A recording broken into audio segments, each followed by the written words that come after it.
से बात करते हैं सबसे पहले। सीमा, सबसे पहले आपका पूरा नाम क्या है? मेरा सीमा गुलाम हैदर पूरा नाम है, और अब यहाँ सीमा सचिन होगा अनकरीब बहुत जल्द। तो आप पाकिस्तान में कहाँ की रहने वाली थी? मैं कराची की, मेरा गांव सिंध में है, कराची भी सिंध में है, मेरा गांव तो दूर है, पर अब जो मैं रहती थी तब 6-7 साल से मैं कराची में रह रही हूँ, 8 साल से कराची में रह रही हूँ। सचिन से किस तरीके से आपकी मुलाकात हुई, कैसे ये पूरा इश्क जो है वो परवान चढ़ा, इसके बारे में आप जरा डिटेल में बताइए। हमारी पबजी में ही हुई मुलाकात। फर्स्ट टाइम तो हम साथ में गेम खेलते थे वहीं में, अचानक एक बार अचानक से आ जाते हैं, कहीं सऊदी का भी होता है, इंडिया के, पाकिस्तान के, सब मिलके ही खेलते हैं, 4-4 लोग खेलते हैं। तो हम ये अचानक से अपने दोस्त के संग खेल रहे थे, तो ये 2 आ गए हमारे साथ। तो उसे पबजी खेलते खेलते तकरीबन 2 महीने तक तो पबजी खेलते रहे। फिर नंबर दिए एक दूसरे को, फिर एक दूसरे को अपनी कंट्री दिखाते थे, ये मुझे अपनी दिखाते थे, मैं इनको अपनी दिखाती थी। कोई बारात जाए, कुछ भी हो जाए, ये मुसलमान हैं, ये हिंदू हैं, ये दिखाए, मैं भी उनको मुसलमान वहाँ के हिंदू दिखाती थी। जैसे जैसे हमारी वीडियो कॉल चलती थी, एक दूसरे को अपनी सिटी, मतलब इंटरेस्ट इस तरह बढ़ा कि ये इंडिया का है, मैं पाकिस्तान का, मैं भारत वाले से बात कर रही हूँ, ये बड़ी खुशी हो रही थी मुझे वहाँ पे। तो इनकी मतलब शहर देख के कि भाई सेम सेम है, तो अच्छा सा लगता था। तो हमारा इंटरेस्ट बढ़ता गया, बात चलती गई तो आदत सी बनने लगी। फिर तो पहले दिन में होती थी, फिर तो रात में भी होती थी, सो तो कॉल चला के सो, वीडियो कॉल सामने फ़ोन धर के फिर सोती थी मैं। ऐसे हम दोनों को नींद नहीं आती। सुबह को दुकान में चले जाते थे लाला की, फिर वहीं फ़ोन सामने धर के सारा दिन काम करते रहे, बात भले भी ना हो पर एक दूसरे को देखते रहते थे हम दोनों। इस तरह बढ़ते बढ़ते फिर हमने 21 में तैयारी करी कि भाई मिलना है। तो इनका पासपोर्ट था नहीं, ना मेरा पासपोर्ट था। मेरा पहले पासपोर्ट नहीं था, मैंने यहाँ आने के लिए पासपोर्ट बनवाया अपना बच्चों का। पहला पासपोर्ट मेरा खारिज हो गया, वो सीमा नाम था उसमें, खाली कंप्लीट नाम मेरा नहीं लिखा गया, तो उसमें मेरा वीज़ा नहीं लगा नेपाल का। फिर दोबारा मैंने पासपोर्ट बनवाया सीमा गुलाम हैदर के नाम से, उसमें मेरा वीज़ा लग गया। फिर ये मतलब इनका पासपोर्ट नहीं था, इन्होंने काफ़ी बार पैसे भी दिए पासपोर्ट वालों को, उन्होंने बना के ना दिए, 100 कागज़ बताते ये ले आओ, ये ले आओ, ये ले आओ, तो समय पे समय लगता जा रहा था। तो मैंने कहा तुम आ जाओ। फिर नेपाल का पता पड़ा ना कि नेपाल में इंडियन मतलब ऐसे आ सकते हैं बगैर वीज़ा, तो मैंने कहा तुम नेपाल आ जाओ, हम वहीं मिलेंगे। तो ये तो पता है आधार कार्ड, पैन कार्ड इस तरह चेक करते हैं, पर जब ये आए तो कुछ भी इतना चेकिंग नहीं हुई। जब आए गए ना आराम से छोड़ देते हैं। तो फिर हमारा तब से हमारे दिमाग में बैठे कि हम दोबारा भी यहीं से आएंगे हमेशा के लिए इंडिया। तब से बैठी, तब हमने शादी भी करी थी 13 मार्च को। फिर मतलब 17 मार्च में रिटर्न चली गई वापस, बच्चे वहीं मेरी चाची के पास थे। तो दोबारा अब मैं आई 10 मई को वहीं से निकले, 13 को इंडिया पहुंच गए 3 दिन के अंदर। तो सीधा आपने इंडिया का जो वीज़ा है वो पाकिस्तान से क्यों नहीं लिया? लिए बहुत ट्राई करा सर, वो मिला ही नहीं। ऐसा नहीं कि मैंने शुरू से सोचा कि मैं लीगली जाऊंगी ना, मैंने पहले इंडिया के वीज़े के लिए अप्लाई करा, इंडियन एम्बेसी ने वीज़ा दिया ही नहीं। मैं मुस्लिम थी, मेरे आधार कार्ड में, आईडी कार्ड में मुस्लिम थी, तो मुस्लिम को बहुत कम, 100 में से 1 मुस्लिम को वीज़ा मिलेगा, बाकियों को नहीं मिलता। ये भी गलती है, अगर वीज़ा मुझे वहाँ से मिल जाता शायद मैं आज जेल में ना काटती, इतना ना होता कुछ।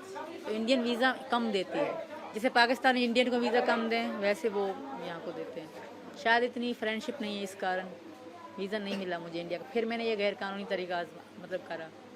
पबजी खेलने की बहुत शौकीन रही हैं आप? बहुत ज़्यादा। अब भी जिस दिन हम पकड़े गए, एक दिन पहले मैं पबजी खेल रही थी, ये गए भागो पबजी छोड़ो, चलो हमें पुलिस पकड़ने आ रही है। तो आप दोनों की पहली मुलाकात जो हुई वो नेपाल में हुई पहली बार? पहली बार हम 7 दिन साथ रहे थे, शादी भी हमने करी थी वहाँ पे। शादी आप लोगों ने कर ली थी? तो आपके 4 बच्चे हैं पहले, तो आपके जो पहले पति हैं वो अभी कहाँ पे हैं? अभी वो सऊदी अरब में, अभी भी उन्होंने जो रिकॉर्डिंग बता रहे वो सऊदी अरब में है। उनसे मेरा कोई वास्ता नहीं, वो बकवास कर रहे हैं वैसे ही, कि ऐसा थोड़ी है, इंडियन गवर्नमेंट पागल थोड़ी है कि ये कह देंगे वापस। मैं भी चिल्ला चिल्ला के कह रही हूँ, मैं इंसान नहीं हूँ, मैं यहाँ तुम्हारे देश में हूँ, तो मेरी भी सुनना चाहिए उनको कि वो मेरी नहीं है ना। हमारे पहले तो वो किसी से भी, किसी मुल्ला से, किसी से भी पता कर लें जो मुस्लिम में है, कि 6 महीने पति पत्नी अगर रिलेशन में ना रहें, क्या डिवोर्स हो जाती है खुद से? अगर वो ना करे तो अलग बात है, वो हो जाती है। तो वो मेरे पति नहीं है, वो कितना भी खुद को चिल्ला चिल्ला के कहे ना, वो मुझे मतलब फंसाने की कोशिश कर रहे हैं, पर मैं फंसूंगी नहीं। वो उसकी सब सपोर्ट करेंगे, मानती हूँ, पर मेरी भी यहाँ के सपोर्ट करेंगे। जब मैं जेल में थी ना, वहाँ जेल के मुस्लिम भी मुझे बहुत चिढ़ा रहे थे कि तुम्हें शर्म नहीं आई, धर्म छोड़ते। वहाँ कैदी थी वो भी औरतें हैं। तो मैंने वहाँ पे बड़े जेलर थे, उनको कह दिया, मैंने कहा मुझे इंडिया के मुसलमानों से कोई उम्मीद नहीं है, अब जो करेंगे मेरे लिए हिंदू करेंगे, क्योंकि मैं इस धर्म में आ चुकी हूँ। वो टोकती थी मुझे वहाँ की मुस्लिम जो कैदी थी औरतें, कि धर्म छोड़ दिया, ये छोड़ दिया, ईमान से भटक गई हो।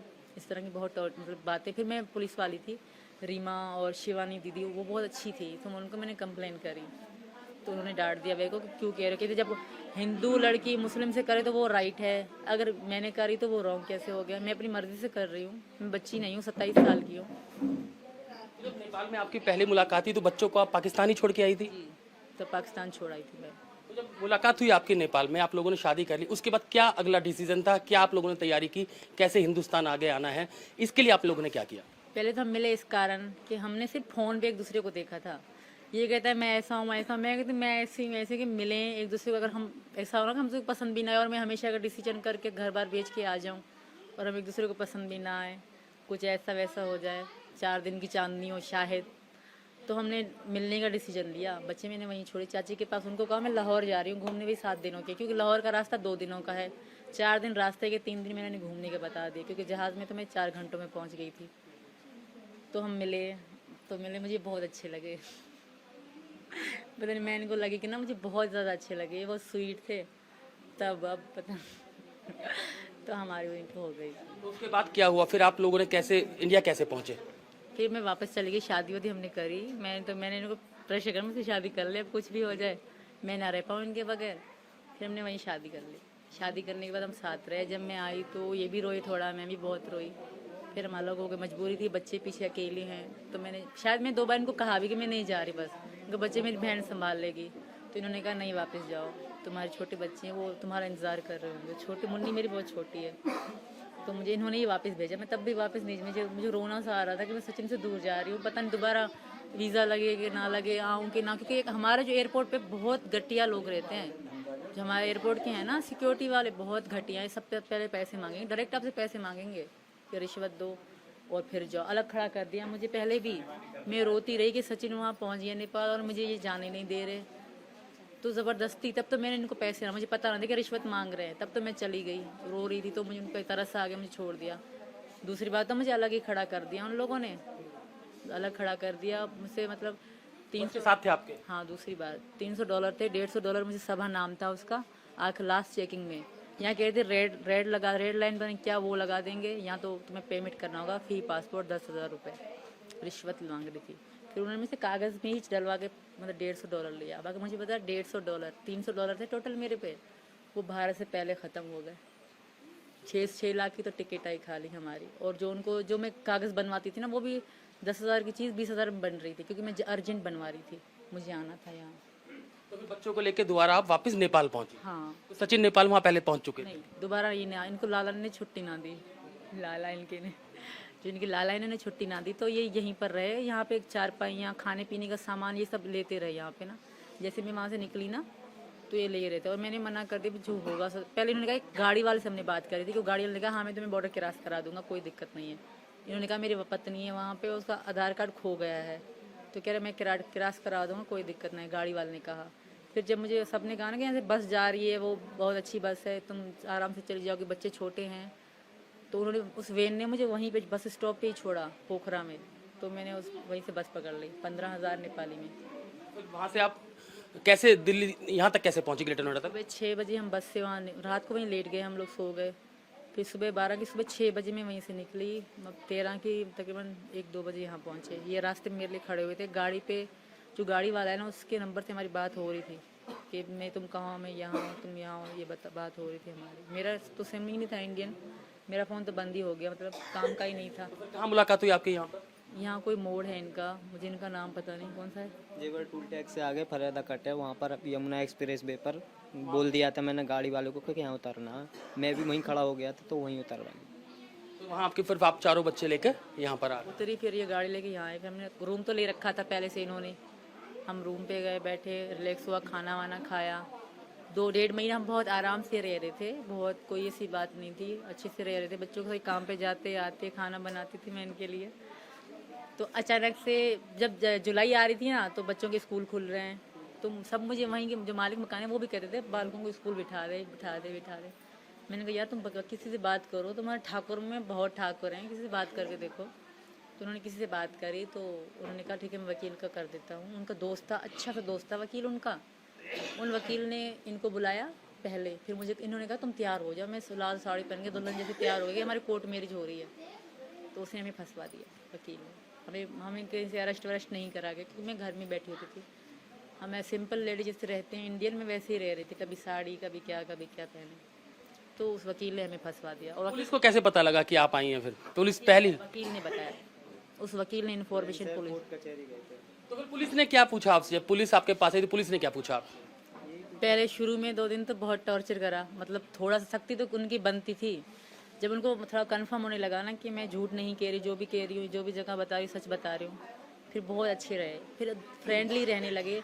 एक थे, मैं नाम नहीं बोलूँगी, एक ऑफिसर थे, मुस्लिम ही थे, बहुत मारा इनको, बहुत ज़्यादा, बहुत ही ज़्यादा, जितने हद से ज़्यादा कहते हैं ना, मुझे भी मारा, इनको भी मारा, गाली गलौज भी करा। ओनली वन, एक ही ऑफिसर ने, बाकी सब ने बहुत रिस्पेक्ट दी। बहुत जैसे पाकिस्तानी में थी तो बहुत अच्छे से मुझसे बात करना, बच्चों का ध्यान रखना, हमें साथ बिठाते थे, बहुत रिस्पेक्ट की हमारी। लेकिन फिर जब आप सचिन से आपको प्यार हुआ, आप हिंदुस्तान आ गई, लेकिन जेल आपको जाना पड़ा, तो वो कैसा रास्ता रहा कि आपको उम्मीद थी कि आपको जेल भी जाना पड़ेगा? नहीं, मुझे ये उम्मीद नहीं थी कि मैं भारत की जेल में बैठूंगी। वहाँ मैं ये सोचा करती थी क्या सोचती थी और क्या हो गया, पर ये शायद अच्छा हुआ, ऐसा हुआ शायद आगे डर डर के रहने से अच्छा था कि ये हो गया। अब बस यही रिक्वेस्ट है कि आगे अच्छा हो जाए, बस हमारी मैरिड हो जाए। लेकिन आपके पास अभी भी भारत की सिटीजन नागरिकता नहीं है, तो इसके लिए अब आप क्या करेंगे? कहीं आपको डिपोर्ट कर दें, वापस पाकिस्तान भेज दें, तब आप क्या करोगे? इतना अनर्थ थोड़ी करेगा भारत, इतनी रिक्वेस्ट कर रही हूँ, इनकी पत्नी हूँ, हिंदू धर्म में हूँ, मैं से ऐसा मत करें। और आप